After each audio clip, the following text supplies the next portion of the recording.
Hello friends, welcome back to the YouTube channel Dictation Club. आज का dictation आनंद मासिक पत्रिका अंक 32 से लिया गया है, जो कि अलग अलग स्पीड में आपको मिल जाएगा।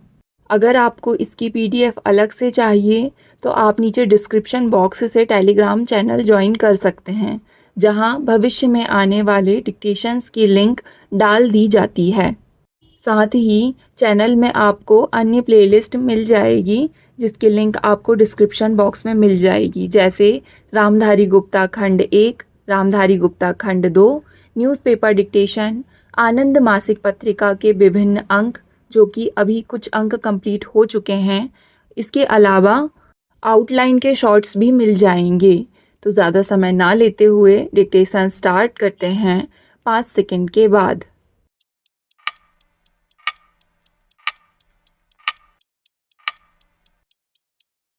स्टार्ट। माननीय उपाध्यक्ष महोदय, 1977 की सरकार में आप भी हिस्सेदार थे। उस समय आप भी इस सदन के माननीय सदस्य थे। उस समय झुग्गी झोपड़ियों में जो लोग रहते थे, उनके लिए सोचा गया था। उन पर माननीय शहरी विकास राज्य मंत्री जी बैठे हैं। उन्हें अच्छी तरह से ज्ञात है कि 1989 में झुग्गी झोपड़ी के लोगों को राशन कार्ड मुहैया कराया गया था। मैं यहाँ उल्लेख करना चाहता हूँ कि जिस प्रकार से अनधिकृत कॉलोनीज़ के लोगों को सरकारी सुविधा उपलब्ध नहीं है, परंतु उसके विपरीत लाखों रुपए की बिजली चोरी से इन अनधिकृत कॉलोनीज़ में चली जाती हैं। उन्हें पानी मिल रहा होता है, चाहे कुछ लोगों को मिलता है कि कुछ को नहीं मिलता है, परंतु यदि इन अनधिकृत कॉलोनीज़ को नियमित कर दिया जाए तो डेसू विभाग, जो नियमित रूप से घाटे में चल रहा है, वह घाटे में नहीं जाएगा। पानी आपूर्ति करने की स्थिति भी खराब है। यदि 1210 अनधिकृत कॉलोनीज़ को नियमित कर दिया जाएगा तो निश्चित रूप से वह सब रुक जाएगा और दिल्ली में अनधिकृत कॉलोनीज़ में जो डेंगू जैसे रोग का प्रकोप होता है, तमाम रोग फैलते हैं, पर्यावरण की स्थिति खराब हो रही है तथा इस सदन में भी बराबर इस बारे में आवाज़ उठाई जाती रही है। इस प्रकार से इन अनधिकृत कॉलोनीज़ को नियमित कर देने से समस्याएं दूर हो जाएंगी। श्री महेंद्र यादव एडवोकेट के नेतृत्व में 49 दिन तक जो धरना चला था, उस प्रतिनिधिमंडल को प्रधानमंत्री जी ने आश्वासन दिया था कि संसद सत्र की इसी अवधि में ही सरकार द्वारा इस संबंध में महत्वपूर्ण निर्णय ले लिया जाएगा। इसी प्रकार से यहाँ पर हम उल्लेख करना चाहते हैं कि जिस प्रकार से दिल्ली महानगर परिषद के सदस्य इस डीडीए की समिति में हुआ करते थे, उनकी जगह अब दिल्ली राजधानी के लिए जो संशोधन विधेयक आया है, इसका हम जोरदार समर्थन करते हैं। लेकिन वहीं पर यह भी मांग करना चाहते हैं कि सरकार को दिल्ली महानगर परिषद के सदस्यों का प्रतिनिधित्व भी इसमें जारी रखना चाहिए ताकि वे भी इसमें भाग ले सकें और उनकी इसमें भागीदारी हो सके। मैं आपके माध्यम से यह मांग करना चाहता हूँ कि डीडीए के माध्यम से दिल्ली के जिन स्कूल कॉलेजों की समितियों को ज़मीन दी जा रही है उनमें ऊंची दरों से पढ़ाई की व्यवस्था होती है।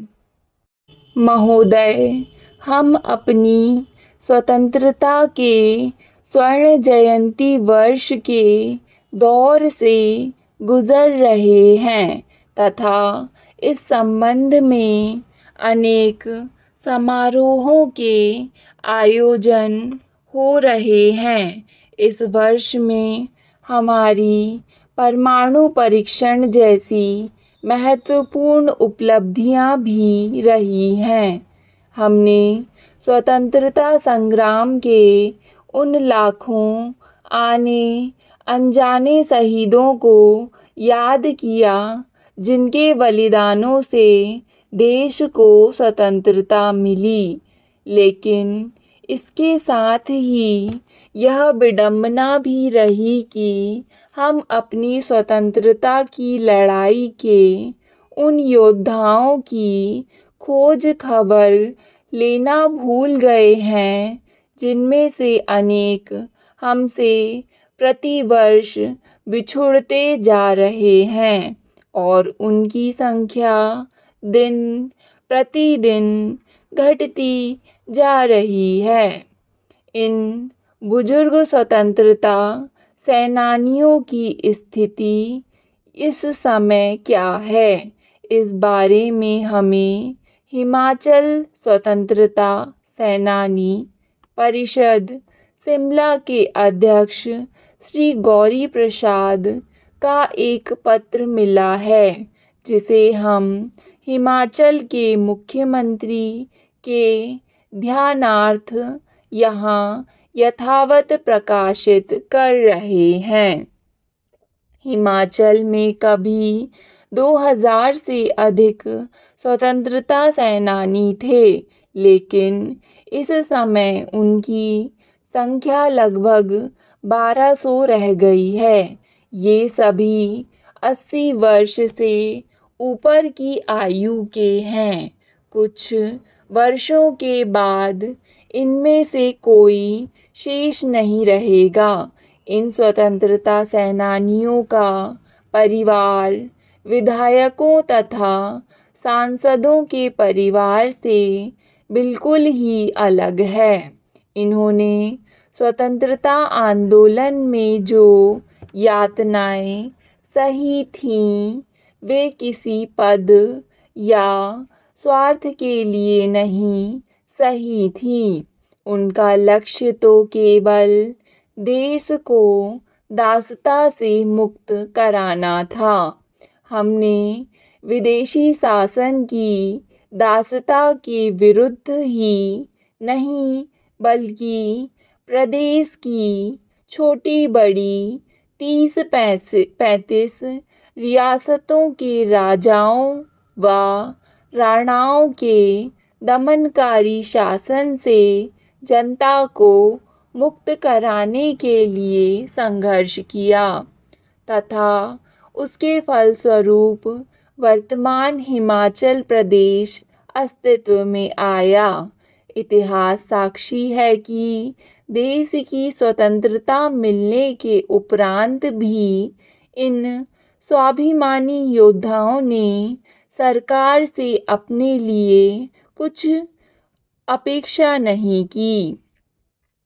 अपना सब कुछ स्वतंत्रता संग्राम में लगा देने वाले इन सेनानियों के जीवन यापन की नाजुक स्थितियों को देखते हुए केंद्र तथा राज्य सरकारों ने इन्हें कुछ सुविधाएं तथा सम्मान राशि देने का निर्णय किया, जो विभिन्न राज्यों में अलग-अलग है।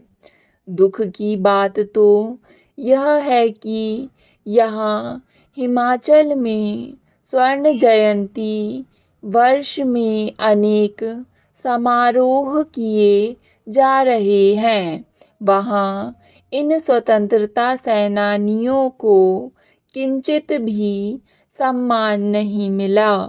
पूर्ववर्ती वीरभद्र सिंह सरकार ने इनको राहत पहुंचाने के लिए जो निर्णय लिए थे, आज ठीक उसके विपरीत होता हुआ नजर आ रहा है। पिछले दिनों जंतर मंतर के पास इन बस्तियों के हजारों लोगों ने 49 दिन तक धरना भी दिया था। एक रोज ऐसा भी आया कि कम से कम 5,000 परिवार अपने बाल बच्चों के साथ ठंड में वहाँ पड़े रहे। यह मंत्री जी को अच्छी तरह ज्ञात भी है। माननीय पर्यावरण राज्य मंत्री उनके प्रतिनिधिमंडल को प्रधानमंत्री जी के पास ले गए और उनको आश्वासन मिला कि हम उस पर कार्यवाही करेंगे। यह भी आश्वासन मिला कि अनधिकृत बस्तियों को अधिकृत किए जाने की कार्यवाही होगी। लेकिन उस बात को बीते 1 महीना हो गया है। हम सरकार से जानना चाहते हैं कि गरीब मध्यम वर्ग के लोग इन 1210 बस्तियों में परेशान हैं, जिन्हें बिजली, पानी और राशन नहीं मिल रहा है। उनकी जो परिस्थिति है, उसको देखते हुए क्या सरकार इसी महीने में संसद के इसी सत्र में ऐसी व्यवस्था करेगी कि उन बस्तियों को अधिकृत रूप से नियमित कर दिया जाए, उन्हें बिजली तथा पानी का कनेक्शन मिले, राशन कार्ड मिले। मैं यह कहना चाहता हूँ, उन्हें सरकारी सुविधाएं जैसे बिजली, पानी और राशन कार्ड ना होने की वजह से राशन नहीं मिल पाता। स्टॉप। डिक्टेशन पसंद आए तो वीडियो को लाइक तथा चैनल को सब्सक्राइब ज़रूर करें। धन्यवाद।